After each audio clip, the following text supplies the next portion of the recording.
నల్గొండ జిల్లా చిట్యాల మున్సిపాలిటీలోని 5వ వార్డులోని నేతాజీ యువజన సంఘం గౌరవ అధ్యక్షుడు గుండెబోయిన సైదులు ఆధ్వర్యంలో 33వ శ్రీ గణేష్ ఏకాదశి ఉత్సవాలలో భాగంగా చివరి రోజున మాజీ సర్పంచ్ గుండెబోయిన శ్రీలక్ష్మి సైదులు దంపతులు గణనాథుడిని దర్శించుకొని ప్రత్యేక పూజలలో పాల్గొన్నారు. అనంతరం 33 కేజీల లడ్డూను వేలంపాట నిర్వహించారు.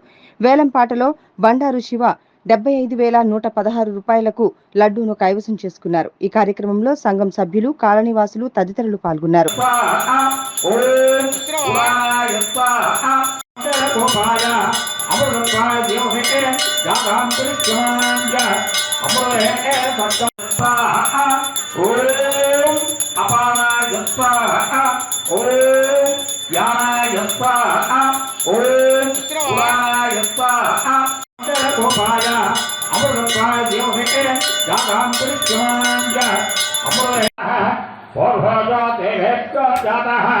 नवासाय प्रांभये ऋतं दश्यामि नित्यमावाहयामि